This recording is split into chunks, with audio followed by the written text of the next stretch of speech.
सिख धर्म शांति और समानता का प्रतीक है। भारत के पंजाब क्षेत्र में स्थापित यह एकता और निस्वार्थ सेवा पर जोर देता है।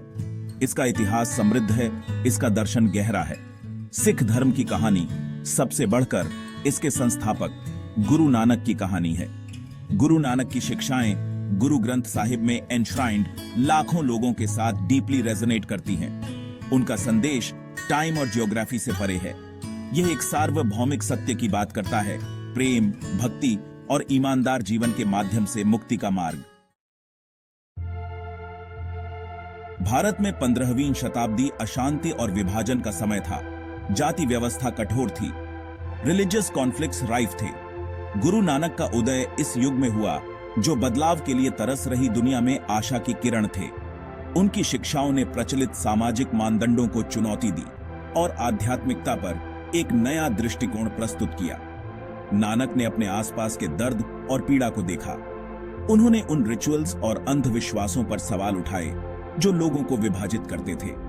उनका संदेश सरल लेकिन शक्तिशाली था, एक ईश्वर, एक मानवता। गुरु नानक का जन्म 1469 में तलवंडी नामक एक छोटे से गांव में हुआ था जो अब पाकिस्तान में है। छोटी उम्र से ही उन्होंने ज्ञान की प्यास और सभी प्राणियों के लिए गहरी सहानुभूति प्रदर्शित की। उन्होंने समाज में व्याप्त असमानताओं और अन्याय पर सवाल उठाए। समय के साथ उनका आध्यात्मिक झुकाव मजबूत होता गया। उन्होंने ध्यान और चिंतन में घंटे बिताए। उनकी बुद्धि और करुणा ने उन सभी के दिलों को छू लिया जो उनके मार्ग को पार करते थे। 30 वर्ष की आयु में गुरु नानक को एक प्रोफाउंड आध्यात्मिक अनुभव हुआ। वह एक नदी में स्नान करते समय गायब हो गए और 3 दिन बाद ट्रांसफॉर्म्ड होकर प्रकट हुए। उन्होंने घोषणा की, न हिंदू है न मुसलमान। इसने सिख धर्म के जन्म को चिह्नित किया। नानक का संदेश रेवोल्यूशनरी था। उन्होंने रिचुअल्स को अस्वीकार कर दिया और ध्यान और निस्वार्थ सेवा के माध्यम से ईश्वर से सीधे संबंध पर जोर दिया। उन्होंने समानता, करुणा और ईमानदार जीवन का प्रचार किया। उनकी शिक्षाओं ने लोगों के साथ प्रतिध्वनित किया, उन्हें आध्यात्मिक मुक्ति का मार्ग प्रदान किया। प्रेम और एकता का अपना संदेश फैलाने के लिए गुरु नानक ने 4 प्रमुख यात्राएं की, जिन्हें उदासी के नाम से जाना जाता है। इन यात्राओं ने हजारों मील की दूरी तय की, जिसमें भारत, मध्य पूर्व और श्रीलंका के विभिन्न हिस्से शामिल थे। उन्होंने जीवन के सभी क्षेत्रों के लोगों के साथ जुड़ाव किया, चाहे उनकी जाति, पंथ या सामाजिक प्रतिष्ठा कुछ भी हो। उनका संदेश सरल लेकिन गहरा था, मानवता की एकता को पहचानो और प्रेम, करुणा और ईमानदार जीवन द्वारा निर्देशित जीवन जियो। गुरु नानक ने अपने काम को जारी रखने के लिए एक उत्तराधिकारी भाई लहना को नियुक्त किया, जो गुरु अंगद बने। इसने 10 सिख गुरुओं के वंश की शुरुआत को चिह्नित किया। प्रत्येक गुरु ने सिख धर्म में योगदान दिया, स्क्रिप्चर्स का संकलन किया, संस्थानों का निर्माण किया और समुदाय को मजबूत किया। उन्होंने साहस और लचीलापन के साथ उत्पीड़न और चुनौतियों का सामना किया।